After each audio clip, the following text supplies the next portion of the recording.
When KD got hurt, I was hurt. The whole league was hurt. Everyone wanted him in the offseason. When Klay Thompson went up for this jump shot and split open like Cardi B used to do when she was a stripper, that changed everything. Because that raised so many questions. When he was grabbing on that knee and he was tumbling and stumbling and tapping out like an MMA fighter, getting choked out by Kawhi Leonard, man, I knew it was a wrap. That's all that he needed to bring that championship home. 2 different cities, 2 different franchises, finals MVP. You gotta give it up to Kawhi Leonard. He did his thing. Well, Toronto fans were happy. OVO camp was happy. Shit, Drake was happy. Kawhi just brought the first championship to the city of Toronto in the history of professional sports. But the question still remained. Was he staying or was he going? So the stage was set for the NBA draft and the dominoes starting to fall. And Skippy, New Orleans was going to pick Zion Williamson at number 1. Ja Morant was for sure going at number 2. Great player, great pick, very, very athletic. And then number 3, the New York Knickerbockers, baby, with R.J. Barrett. Now, I'm not being biased, but he's NBA ready. Now, pick number 4, 5, and 6, they were a toss-up, which meant for a great night for the NBA draft. But then out of nowhere, with no warning, it happened. The Vols dropping more bombs than a DJ at a nightclub. Bombing like a bad comedian. Durant. The first big bomb was Kevin Durant. He didn't go to the Knicks, he went to the Nets along with Kyrie Irving. What?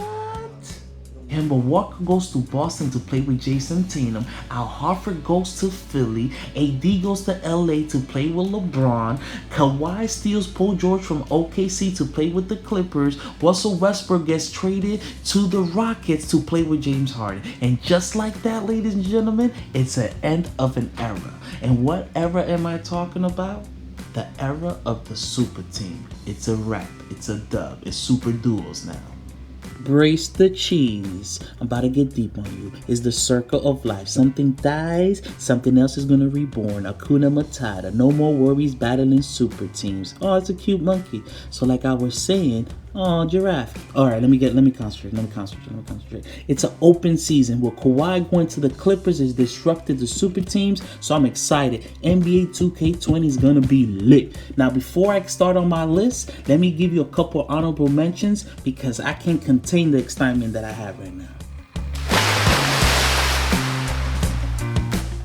Speakity Splash Brothers. They'll probably be my number 1. Remember, they won 73 games before Kevin Durant ever got there.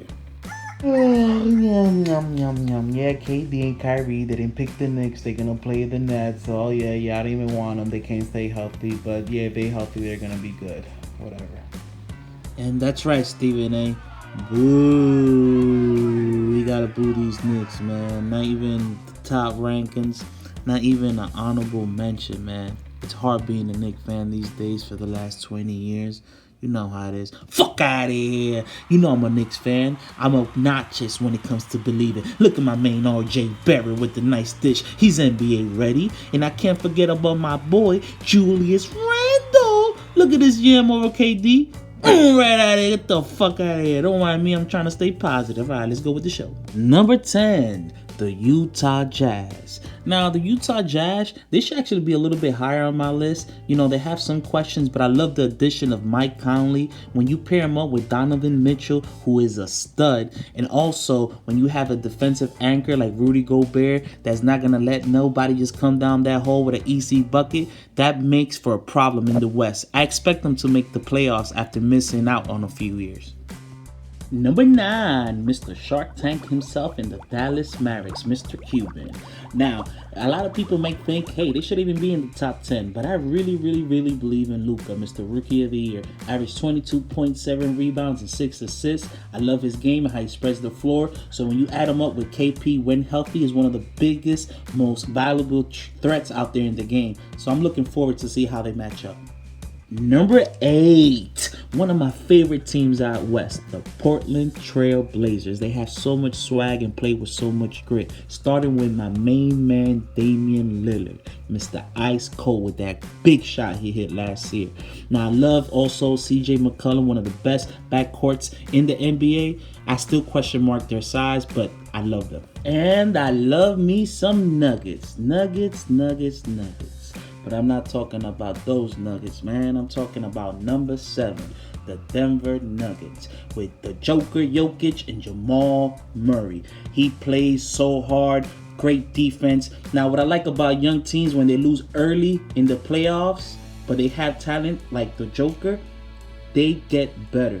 You know, that's how champions are born. So I'm looking forward to their next season. Number 6, the bum-ass Celtics. Yes, they're a little bit high on this list, but remember, they play on the Eastern Conference. Yes, I'm a Knicks fan, so I'm always going to hate the Celtics. So I was happy when LeBron was in the East spanking that ass. So when Kemba Walker moved over there to the Celtics, I know it was a good move for them because he spreads the floor. And it's going to allow Brad Stevens to coach again instead of having to deal with Kyrie Irving, so he could go back to his young core of Jason Tatum and start developing these young guys.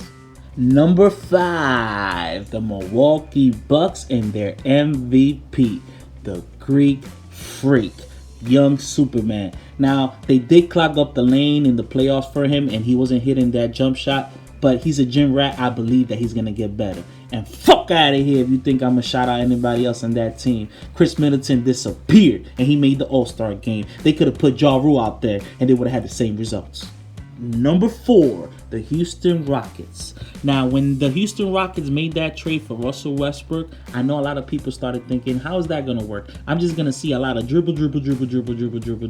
But I have faith in Russell Westbrook because he's a great passer and he's a triple-double machine. If they make him the primary ball handler, I think that offense can work great.